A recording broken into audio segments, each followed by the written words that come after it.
January 12th marks the 10th anniversary of the devastating earthquake in Haiti that affected so many lives. But I'm going to tell you a little bit about what I saw and what I experienced in Haiti over the last few months. I arrived in Haiti in mid-September, which is about the time that the latest round of protests erupted. These protests are driven by underlying economic causes, political challenges, civil society's resentment of corruption in the country.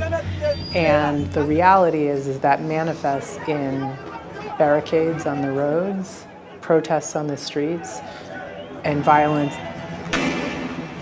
The goal of Pays Locked, which literally means country blocked, was really to shut down the country and force the president to leave. That was the objective of these protests.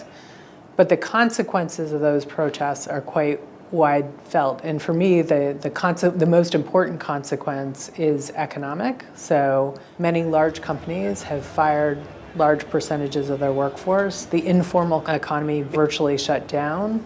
And what we see is that households are having a hard time making the choice about whether they'll go to the hospital or not because they know they have to pay. And I think it's really important to acknowledge that hospitals, whether they're public or private, they don't have enough funding to be able to provide free care as MSF does. I can't emphasize enough how difficult it's been in this period for the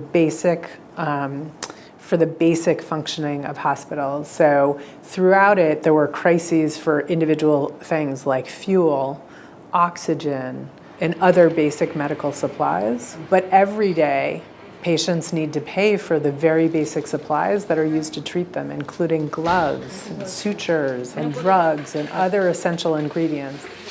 MSF opened its very first trauma hospital in Haiti in 2004. And I think the thing that makes me saddest today is the fact that here we are going into 2020.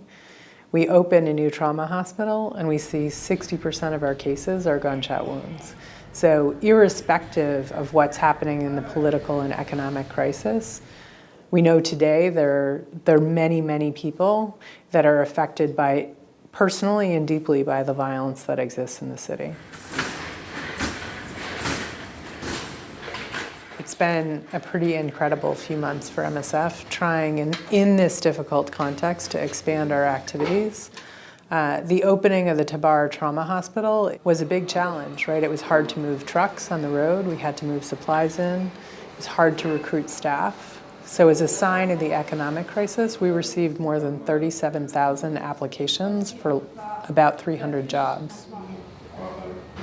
We've been open for just a couple of weeks now, and even in our first week, we had more patients than we expected to see in an average week for our plans for 2020. Amongst the patients we received, 60% are gunshot wounds, 10% are other violent trauma, and the rest are the kinds of things that happen when you have roadside accidents, so open fractures.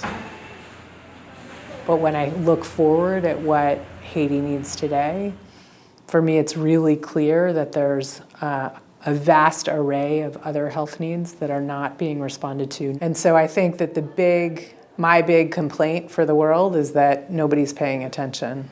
And the people of Haiti need us to pay attention.